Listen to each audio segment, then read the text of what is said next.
Hello, and welcome to Brothers in Media with the Bros Who Know, Scott and Craig Colby.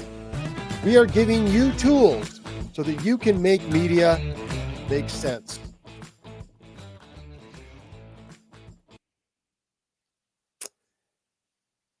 And I got to tell you, that music pass never goes smoothly every time I do it. Research.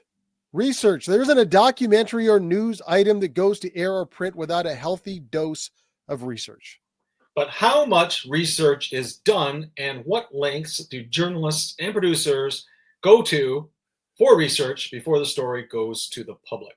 And why does that matter to the consumer?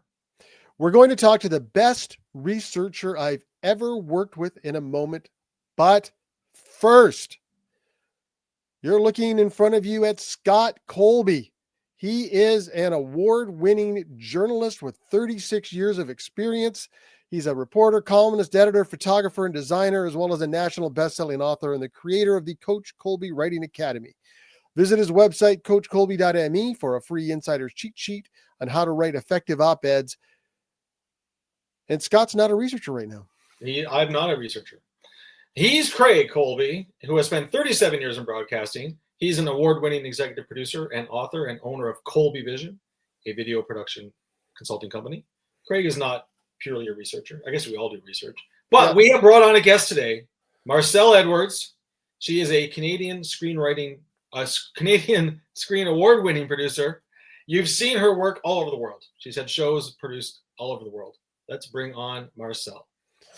Yeah, there's Marcelle. Hey guys. So nice. When you guys were talking about, writing, I was like, oh, you guys are researchers too. Everybody does it. You have to. But it's a different thing when somebody's sole job is to research. And for people who don't know, which is probably a lot of people listening, Marcelle started working with me on a show we did called The Sex Files back in 2000. She came in halfway through the production when the researcher, associate producer I had at the time, got a job at Canada. It was called Canada AM at the time. And Marcelle got dive bombed into the middle of this production. We were started editing. We were in the middle of shooting.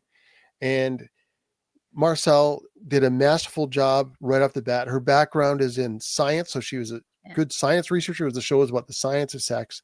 And I used to go home on the weekend to write a show with the research binders, the transcripts, and I would come back on Monday with the script. And that weekend got a lot more busy when Mars came on because the research binders were unbelievable. They had every scientific study on it done. It was so thorough. Thank you. But I want to ask you first, there's a story we talked about yesterday. Part of research is getting access. We're going to go into all the nuts and bolts of research later. But I want to ask you, what lengths do you go to? What's the furthest length you've gone to get access to something or someone? Well, I've been told that I'm pretty good at getting access. You always say that, Craig. You say I'm good at it and you're better than I am.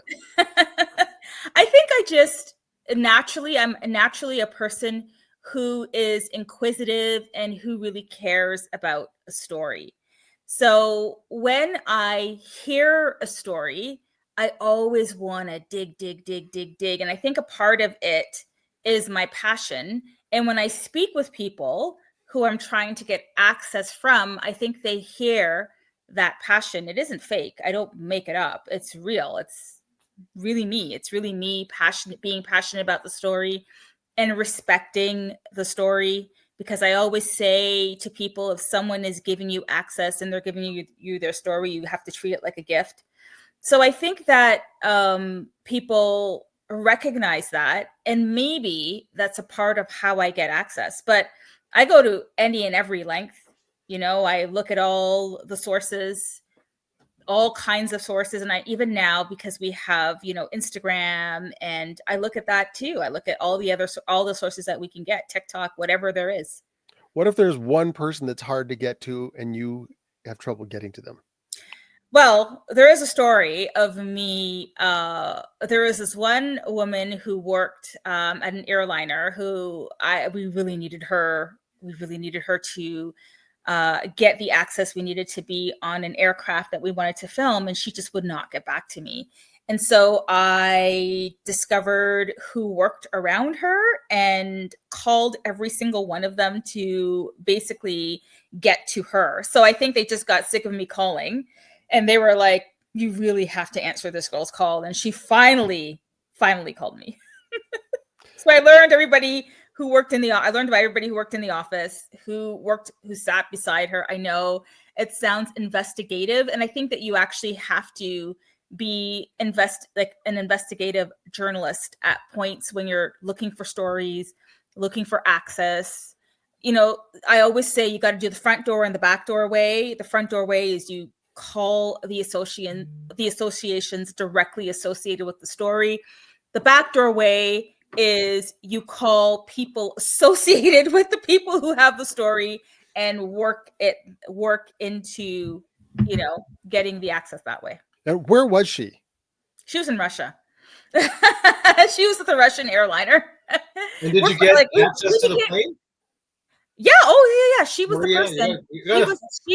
She was the PR woman who had to speak with her higher ups to get me the access, and I knew that. I did the research. I did the research. I looked online. I made calls. I figured out who I had to speak with, and so I knew who she was. And I guess you can say that research. Actually, Craig, you say this. Don't you say that as soon as you start researching, it's the start of your story? Don't you say you start writing when you start researching? Yeah. Because every little bit of research you get, you can't just, there's too many things to look at. You have to figure out how it's going to go into your story. So you're building the structure of the story as you're gathering things in research. Yeah. And so, you know, we got on the plane and it was great. It was a great episode. And with that episode, like you didn't stop asking once you got access. What else did you ask for on that episode? Oh yeah. We asked, I asked if they can change the flight plan so that we can have the plane land at a certain hour, the magic hour, to get that great shot with great lighting. And again, it was they said, sure, they worked with me. And you can't be afraid to ask the big questions either. You can't stop yourself. I always tell my daughter, don't say no to yourself. Let them say no to you. And if you still really need it, if it's still really something that you need, still keep at it. Don't fall off the horse. Stay on the horse, you know, and go for it. I was talking to a sales guy. It takes confidence. It takes confidence. Yeah, I was talking to a sales guy the other day who talked about saying no to yourself. He called it head trash. So just to sum that up before Scott can ask his questions, you needed access from this person. They would not return your call. You found everybody around that person and got them to harass them to take your call. She took your call, and once you got access, you weren't done asking. You asked them to change a Russian plane flight plan to land when you needed it to land for your camera crew. And they said yes. And they were great to work with. They were amazing to work with. I think they just, you know, another part of getting access, now when you talk about all the particulars that I did, another part to it is letting them understand what you need in order to make your show.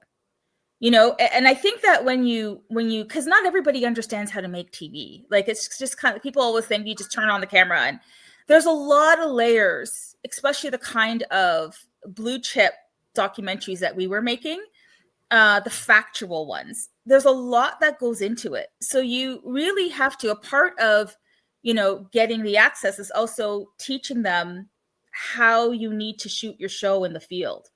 And so when you get the access and you develop a rapport and, you know, a professional working relationship with them, you're also teaching them, you know, how we're going to make this, you know, what is involved with it and what we need when we're out in the field, what we need you to do when our crew is there and they're filming. You know, we need to get everything, even if it goes wrong. Don't worry about it. We're going to talk about the triumphs. We're going to talk about, you know, the problems, but then we're going to solve it.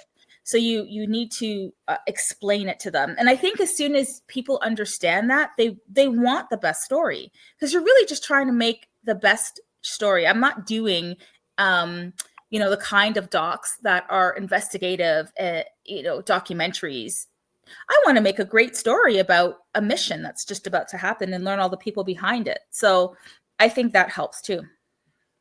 2 questions. Why, just a small one, why do you think she wasn't answering your calls? No, I think she was just, maybe busy. I think also when you're like, we made programs that allowed us to go into different countries around the world, because our programs are worldwide.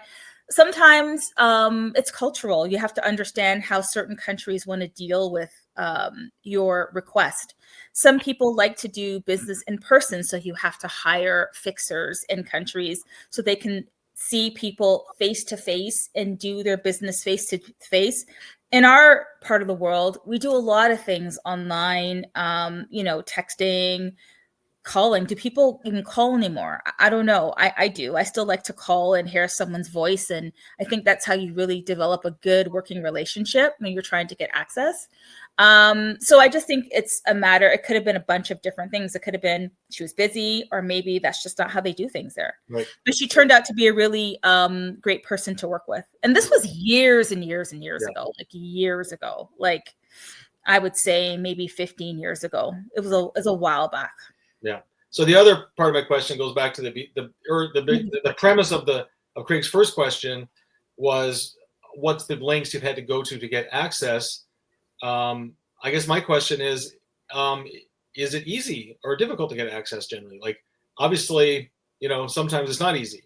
So in general, when you're researching, do you find that there are roadblocks, or do you find people are more or less willing to help?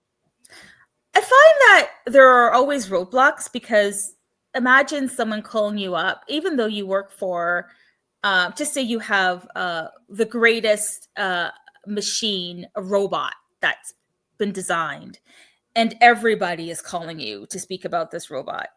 You have to sift through all of the requests and see which ones you want to approve. Now, some people are like, some of the people that I, try to get access from are those kinds of people. They have the shiny new thing and everybody wants it. And so you have to, use your journalistic, I guess you could say, tactics, and even your personality. I have a personality that I'm told is very warm. But also I am being real. It's a genuine thing. Like I really am interested in the story. I really think it's cool. I can speak with you about it all day on the phone. You just have to convince them that you're the person who can tell the story the best way, when you do get them on the phone, or if you do get them on the phone. If you're the kind of person who has like a diamond in the rough type of story where, I don't know, people, they think that maybe, my story's not that important. This is what I do. I tear down, structures in the sea, and it's not a big deal. And you're just like, what are you talking about? You're hanging from ropes, and you need to understand, the mechanics behind pulling it down safely. And there's all the science in it. So sometimes you're also talking to them and convincing them that you got a really cool story and I want it, And so it depends on the story. So you're convincing people they're interesting. I think so. I think, how it is, Craig, when you're going out to some of these things that we film, like, some of these people are blue collar workers and they're doing these tough jobs day in, day out. And we have no idea what goes into this stuff, or we don't understand how important, the shipping industry is, for instance. You don't understand how important it is until something happens, like, a ship, it's a bridge. Hits a bridge, or something goes on fire, and all of a sudden you can't get whatever part you need to fix the car that you need to drive to work. Like, it's all connected. And so when we're talking to these people that are doing these kinds of jobs, you're also reminding them, I mean, Craig, you can speak to this. You're reminding them, listen, what you're doing is dope, man. Like, we want to know about it. Right. Yeah. There are 2 things you've talked about there that I think are important. We'll get past access into research in a second for anybody who wants to hear about that. But like, before anybody will give you anything, like you have to build a bridge with them. It's what I've learned in business is know, like, trust, right? You got to make sure they know you and then like you and then trust you. So you've got to build a connection with them. And part of that connection, as you've said, is your sincerity of interest in what they're doing. And Yeah. also you do have to tell them, like, we all in our own jobs feel like it's no big deal because we do it all Yeah, day. But exactly. all of us are more interesting than we think to other people. So a lot of what we have to do is go into people, especially in the really interesting jobs, and say, what you have is so interesting. I'm fascinated by it, and other people will be fascinated by it. And I that's remember part of the I'm so sorry I stepped on that. What did you You go say? ahead. You go ahead. I remember this a couple of years ago, or no, maybe it was, I don't know. Let me just not say a specific time. A while back, I was speaking with a captain of a ship who was sailing through the Arctic. And we were talking about, his next mission, and I was really interested in it. And he was a great character, really passionate, really good storyteller. And he stopped and paused and said, wait a minute, why are we talking about me? Like, your job is way more important. Like, you're a producer. And I said, why don't we do this? You take a picture of what you see right now, and I'll take a picture of what I see right now. And he said, okay. So I took a picture of like books and my computer, and he had a picture of seals on just floating ice. Like, it was just majestic. And I said, see, your job is way cooler than mine. He started laughing. I almost had an experience somewhat similar. I was working at TSN, and I went down to interview someone. Went down to it was Maple Leaf Gardens at the time, to interview someone from the visiting team. I won't say his name in case he doesn't want this out there. Yeah, but it's somebody I had known from the past, and I was there to interview the captain, Ron Francis. But I knew this guy a little bit. We weren't best friends, but we knew each other. So I said hi to him, and he goes, "Oh, hi, Craig." And he said, "Oh, you're working at TSN. That must be great." And I said, "You're in the NHL." Nobody realizes it. But he said to me, he looked around and said to me, and it gets to be a job after a while. Yeah, So and I guess even the guy in the NHL. Even the guy, and I posted that picture of the seals. I said, do you mind if I post it? He goes, go ahead. I got so many likes. They're like, wow, are you on a ship? I said, no. This is someone a captain I was speaking with today, who thought that his job wasn't that interesting. They're just like, what? So it was really cool. Let's get into the research part. How important is, you and I are working in docs, Scott works in news, but how important is research to the stories people see at home? I mean, in factual and scripted, it's everything. Like, you really need to get the facts straight, and you need to understand all of the key things that you want to put into a story, so that you can understand a factual story for everyone to make it so that everybody can understand it, put it that way. Because sometimes, you're looking at hard science stories, but most of the times the stuff that, Craig and I worked on, we were just kind of like, visiting people doing their everyday jobs and highlighting the science that's involved in those jobs. And, some of the science is really technical. And so you have to understand, all the little bits of information so that we can tell the story accurately. So for that, in that sense, it's, really important. And it's also really important when you are trying to find the stories and, the sources that you have to go to find these kinds of stories. You have to make sure that they're reputable. And you and I not only you went to the specific journals, like the actual studies, not articles on studies, but the original studies. You provided those for me when I was writing the stories. And on top of that, for the shows we worked on, we had an expert in the field look over our scripts to make sure they were right. And they always caught something. Usually we weren't wrong on something. It was about the weight we gave some information over other information. Yep. That's the lengths we went to get it right.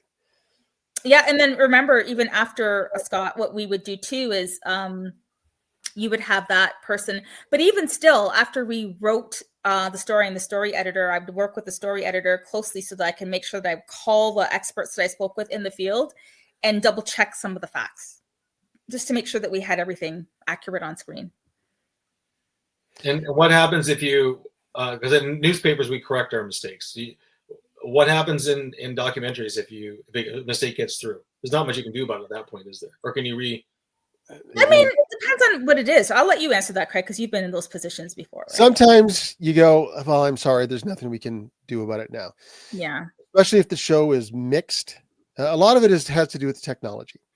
If the show is, this process is the show, you do a rough cut with usually the editor or the story editor, and now does the read through, and then everybody fiddles with it to get it right. They winnow it down, they edit it down, and when the show is finished, when everybody's approved every little thing, then they color the pictures and they have the narrator come in and mix and record the audio, and then they mix the audio, and the audio goes from like, these are all your audio sources, like it turns into a fist. It's all becomes one thing. Mm-hmm. And if you wanted to change a piece of script at that point, you can't break the fist. You got to actually go back and take it apart into all of these things and then redo the whole thing again.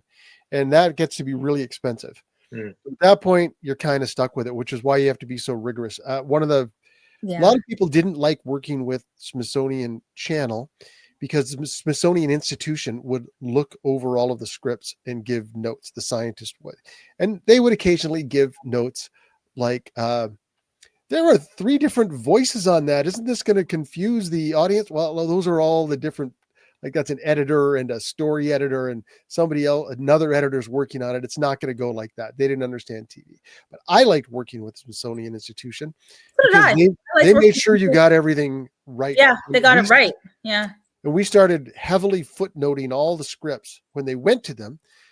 So we got less notes back because they would look at the research that we did and check that research, and they were less likely to second guess it. But you try to get everything you can before it gets to the audience. I guess if you were to liken it to an airplane, you have to make sure you have all the redundancies, like all the checks all along the way. You make sure you have the accurate experts. And then you have, like you said, Craig, you would have an expert also oversee it. And then I would go back to the experts and just make sure that they were okay with, we would show them the rough cut for factual accuracy. So there's a lot of, steps in place, and Smithsonian was just doing their job. Like it's a factual doc. Like that's what they're supposed to do. And their reputation was on it. Yeah, too. Exactly. So you have to do that. And I think that we did that. And I think maybe it was easier for us to work with an institution like that because of all of the redundancies that we did along the way, along with the footnotes and the binders that we had to go with it. Now, sometimes when you are fact checking, sometimes the discrepancies, if someone's fact checking online to find information, there is a discrepancy versus going straight to the source that was dealing with a mission that day and could give me the hard raw numbers on how many miles they use, how much gallons of gas they use. Like if I get it directly from the source, there will be a discrepancy from what you see online, and my information is more accurate. But you also have to have it, like we would annotate scripts, like we would have to go through each section and put down where the source comes from. And sometimes I would put in an email, after speaking with the captain or the pilot, this is what they got off of their meters and their readings, and this is the most accurate. Do not listen to what you're reading or seeing online. This is right. How much has research changed over the time you've been in the business with technology and standards and things like that? I mean, I think the standard in our industry is still there, like for what we do. I can't speak for, the legacy media. I think in Canada specifically, and let me just be country specific. It's still, I can only speak for Canada. It's still the same. And I mean, I shouldn't just say for Canada. I just think across the board, if you're a reputable, entity that is communicating information, I think for the most part, journalists are doing what they need to do. And I think that now we have access to all different kinds of information aside from, what you see in magazines and newspapers, what you find online. You can go to places like TikTok and Instagram, and even though it is a blurb and you're not sure if it's backed up, it's a starting point. It's a point for you to say, oh, let me check this out and see if this is accurate. Sometimes it leads you down a path where it's completely accurate and you're just like, wow, this is crazy. And then sometimes it leads you down a path where it's not accurate at all. You just have to do the work. How about you? For like Mars and I have talked about, she's listed here for anyone watching the video as Mars. That's her nickname. We call her. Yeah, that's my nickname. But so Mars and I have talked about what goes into broadcast. How about print? You've worked in your print your whole career. How much research goes into a newspaper article? Yeah, well, I mean, it depends on the article, right? So, a big feature, tons, right? And if it's contentious, lawyers will look at it, right? Okay. And then you'll have editors go through it. Yeah, so I mean, it all depends on the nature of the article. There can be a boatload of research. I've seen reporters who have like banker's boxes full of files under their desk, or they've gone through, right? And other times, maybe it's just a few interviews, right? We do rely a lot on trust. Like in my current job as an opinions editor, we rely on people. We can't fact check everything. Right? We're not like magazines used to be, where you have a fact checking department. You do rely on people. You're relying on their reputation, but also you rely, and you guys both must experience. Sometimes your spidey senses tingle, right? Things don't feel right, so you got to check it out. And sometimes you go, there's a reason why my spidey senses were tingling, because this doesn't feel right, And that's a big thing. Just experience and life experience helps in those instances. I always rely on my spidey senses, but I want to go back to something you said, because I think it's important. Can you please define what an opinion piece is? Because I think that sometimes people mistaken it for a factual thing. Can you define what that is for us? A lot of that is happening right now, I think. Putting me on the spot. Well, I mean, the short answer, and this may seem stupid, is that it has opinion in it, right? Like I was a news reporter for years. Like we were not allowed to put our opinion in it, right? We could put other people's opinion in it, right? But opinion piece is you are allowed to express your opinion. Now we want your opinions based on facts, right? If you're going to say things, you have to be able to back it up, right? With, for the most part, with facts. Sometimes your opinion is enough, right? You've witnessed something or you feel something, and depending on the nature of the piece, that can be enough. But for most of our pieces, which are like policy based, like for instance, we have a whole bunch of opinion pieces that came in over the last few days on the federal budget, right? Well, those pieces have to be based on fact, like what the budget said, right? The budget says this, and my opinion is this is wrong because, right? Right. That's the difference. Like a budget piece is a reporter covering the budget saying this is what the budget says, and this is what the people who created the budget, this is why they're doing this or that, right? So being able to parse the difference between here are some facts and this is my opinion on these facts.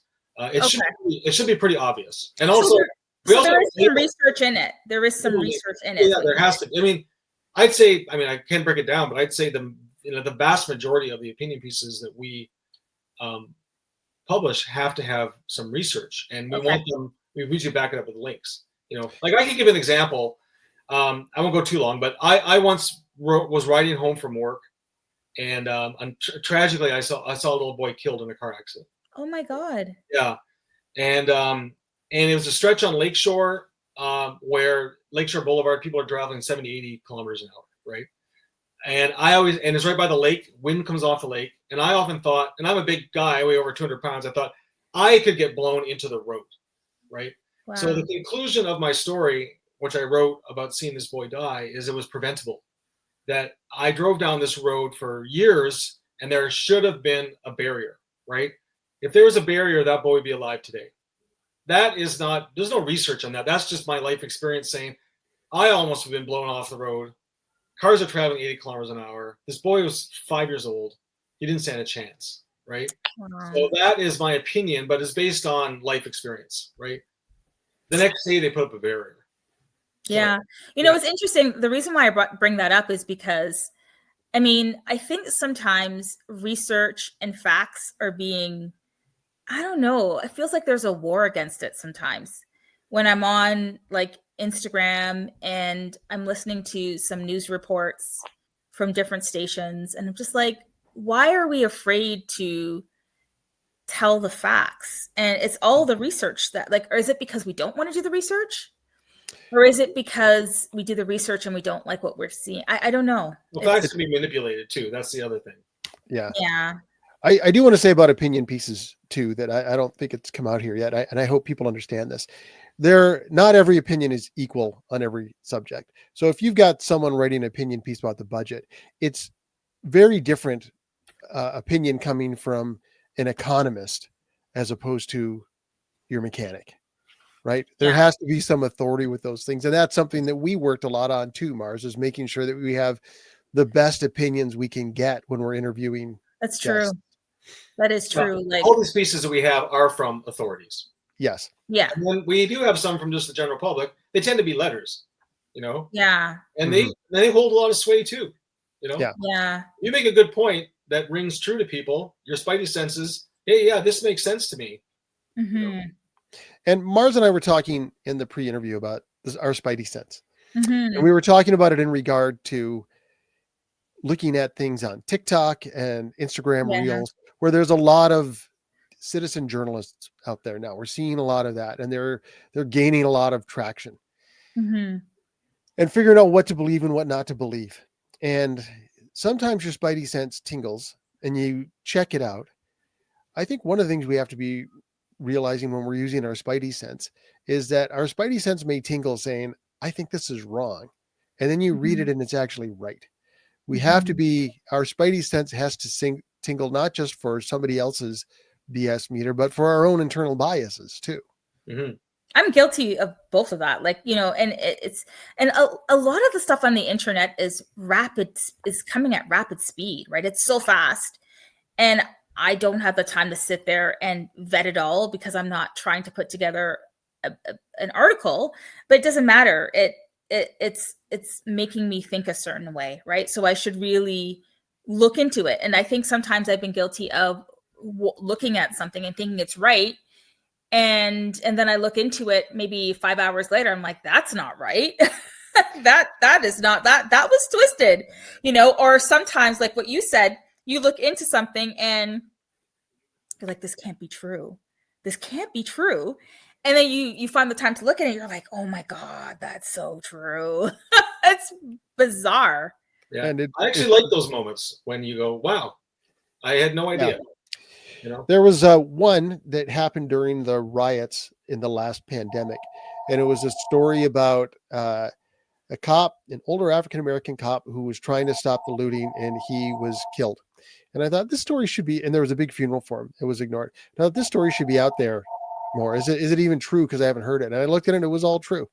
It was all true. And I shared it on my feed, and the more liberal people. I'm just going to put this on pause for a bit.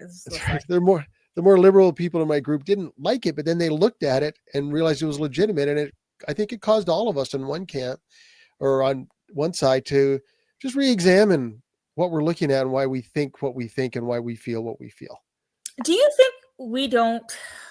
Okay, so let me just give you this example. And I'm sorry about that. My phone was ringing. That's all right. Pause it. But okay, so my daughter, years ago, I was working away on something in my room. This is during COVID, or maybe around that time. And my daughter came to my room and said, Mom, look. She was following an influencer. And she was in the part of the world where an explosion had happened. And it was a big deal. She's looking at it and she's like, Mom. And I looked at her and I said, this is on TikTok. Like, is this real? And she was like, yeah, Mom, it's real. Like, this is where I get my news. And I said, okay. I said, you know what I'm going to say? She said, yeah, 3 sources. So she went back and was looking for 3 sources. And during that span of her looking for 3 sources, about 15 minutes later, I walked downstairs and it was, oh no, what she said to me is, Mom, you always get the news late because you're not on these platforms as much as I am. And I said, well, I'm on the platforms, but, I like to get some sources to back it up. So I go downstairs and lo and behold, 15 or 20 minutes later, it's on the news. It's the same blast that she showed me. And I was like, wow, I was wrong. It's right. It's true. Like, this actually happened. Unfortunately, it happened. It was a sad story. A lot of people were injured and some people even died from this blast. But it just goes to show you that, my daughter proved me wrong in saying that, yes, Mom, real news does happen and it is captured on TikTok. The only difference is that I see it right away because they turn on the cameras and it's instant. So two things there. Like, you did, I think, a great thing to tell your daughter 3 sources so that you can, and how reputable those sources are, another thing. But it's also people getting so much information from these things. Are they columnists? Are they opinion leaders? Influencers? It's hard to know what to call them anymore. I'm not sure how much research goes into those things. Mm-hmm. How much value how much value should viewers put in those news sources? That's a very, very, very good question. I think that it depends on who is using it. I mean, my daughter is not the kind of person who will sit and watch news. She does get her news from TikTok. So, I mean, she knows the rule that I have. So she is accustomed to going to find her sources. But I don't know what somebody else does if they don't find the sources. I guess they just believe whatever they see is true. I mean, I think that some of those platforms are useful to me as a tool. Like, if I want to see what's happening today, we can get all of that information summed up by one person or several people quickly. And so I can just go and choose, what I want. And then I will do the digging and look into it further if I'm going to make something more of this, or even if I just want to know about it. But that's just me. Also, on some of those platforms, you do have some reputable journalists, right? Like Don Lemon, like, he's there. And there are other people who have started their own news platforms because they want to be themselves without the gatekeepers and, people telling them what they should focus on. He makes that decision and will give us, what's happening. Like, he'll be on the streets and giving it to you live.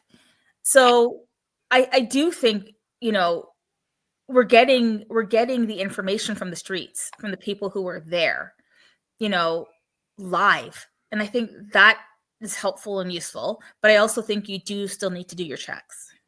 So nothing's preventing mainstream media from being on TikTok either. I'm sorry? No. Nothing's preventing mainstream media from being on TikTok either. And they use it. Yeah. They use it. Like, I think that people are seeing the value in it. It's kind of like, I think go that where the people are. If you want to reach the youth, you got to go where the youth are. I don't know. Fish for their biters. But and also, we don't want to be behind the revolution or the evolution of things either, right? Like, ChatGPT is here and some people hate it, but you can use it as a tool. You don't have to be scared of that. Like, how can we use these things? Like, listen, my kid's going to be on TikTok. I can't stop my kid from being on TikTok. They're going to be on Instagram. They're going to use ChatGPT. I think that we just have to, I don't think there's anything wrong with any of this stuff. I think it's the signs of the times. We're moving forward and we can't stop it. It's happening. You can't stop it, right? So whether you like it or not, you have to recognize that it is here. It's been here. It's going to keep evolving and evolving into more things that may scare people. I like it. I like the new evolution of things and seeing, all of these tools that we have. It allows me to see things in other parts of the world that I probably wouldn't see because I wouldn't get access to it if it weren't living on the internet or on these platforms. So we're almost out of time here. Just to use the Ed Hirsch rule that he talked to me about with the show is tell them what you're going to tell them and tell them what you told them. So, a lot of research goes into the news. A lot of research goes into the best documentaries. That's what, that's what it needs to make these things reputable. I can Mhm. say not every show I've worked on has been as reputable or has been as thorough as the stuff that Mars and I have done. Yeah. But even with the stuff out there that you can get more easily, that's uploaded probably more quickly from the source, it's all part of a news diet, I think is what Marcelle is saying. You can use it all. You have to be, as always, skeptical and careful about what you see, and don't believe anything on face value. Always do a little more looks into it. Let's And also Mars, digging. yeah, this is the time in the show where Scott and I promote our books. Oh, okay. So Scott, go ahead. That's What You Think, a practical guide on how to write compelling op-eds and short memoirs. You can get it on Amazon. It will make you a better writer. You can write, helps you do some of the things we talked about today. Yep. And The Unqualified Hockey Coach and Stories of Springsteen, True Love, and How to Be Utopian. It's 7 short stories around the theme of you make a difference in life and how life can make a difference to you. People are getting great. I'm getting great reviews on that book. Amazing. Mars. And I guess research has been built into both of those books, right? Oh yeah, a lot of research. Lots of research went into this book. I can say in the last 2 stories, there was a ton of research into timelines and things people said and when they happened. It wasn't going to source, but it was going through. And one of the stories that was about our family, I went back to old texts between us and emails to make sure I had the timeline as right as I could. All right, Mars, thank you so much. Really appreciate it. Mars was gracious for us because she's talked about her past as a researcher and her knowledge of research, but she doesn't do that anymore. She is a top flight Canadian producer, one of the big talents in our industry. Thank you for sharing your knowledge. But she was the best researcher I ever worked with. So we had to talk to her. What? And research, people don't realize how important it is and the role of that person, the importance of that role. It is so important. It can really make or break your story. So just make sure you do your research. Yes. I had one researcher who handed me 1 sheet of paper for research. Did not work with her again. All right, Marcelle, thank you so much. Really great to talk to you. Scott, thank you too for joining us on this. And this has been Brothers in Media. Thank you for listening to The Bros Who Know and Marcelle.